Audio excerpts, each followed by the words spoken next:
Avec une candidature en béton et un CV hyper adapté au poste qu'on veut décrocher, on croit qu'on a fait tout ce qui était en notre pouvoir. Mais...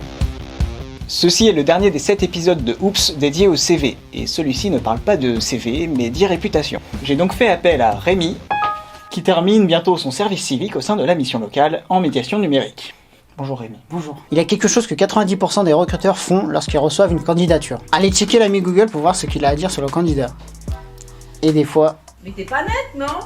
Mais si, je suis très net. Votre e-réputation est aujourd'hui le prolongement de votre CV. On peut trouver sur internet des tas d'éléments qui peuvent jouer entre faveurs, ou tout l'inverse. Et là, c'est chaud. Voilà, c'est chaud. Alors, premier conseil, si vous avez des choses à dire ou à montrer, créez-vous une identité professionnelle en ligne. Utilisez LinkedIn par exemple pour vous créer un profil pro qui retiendra l'attention des recruteurs. Parlez de vos passions. Si elles sont pas bizarres, hein. Et de vos compétences. Si vous pouvez montrer des productions, faites-le.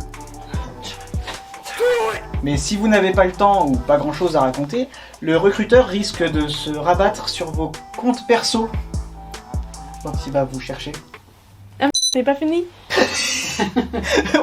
C'est bon la gare. Alors voici le deuxième conseil. Contrôlez votre image en paramétrant attentivement tous vos réseaux sociaux, de sorte que seules les personnes que vous avez choisies puissent voir ce que vous publiez. Toi tu vis, toi tu vis, toi tu vis, toi tu... Il a coupé d'ouïe là. Néanmoins, si vous tenez à avoir des inconnus dans vos contacts, vous pouvez toujours choisir de faire très attention à ce que vous publiez. Et comme ça, rien n'est susceptible de refroidir le stalk... le recruteur. Accessoirement, ça évitera aussi que des personnes mal intentionnées se servent de vos informations. En résumé, cachez ce qui pourrait être problématique et mettez en avant tous les contenus qui peuvent vous valoriser. En tant que personne, mais surtout en tant que professionnel.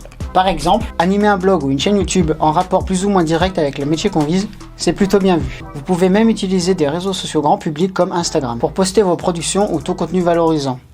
Concernant l'art, le sport, la mode, la cuisine, l'engagement citoyen, la déco, le design.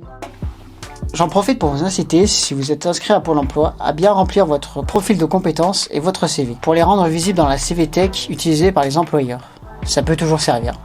On a fini de parler du CV, mais il y a sûrement plein de trucs qu'on n'a pas abordés dans cette série de 7 vidéos. Alors n'hésitez pas à donner votre point de vue dans les commentaires, pareil si vous voulez suggérer d'autres sujets.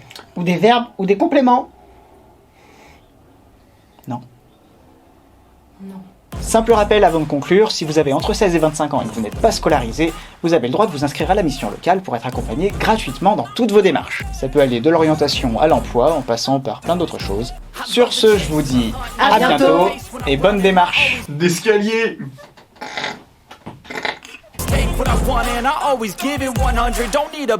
Animer un blog ou une chaîne YouTube en rapport avec le métier qu'on... Ah, j'ai oublié plus ou moins.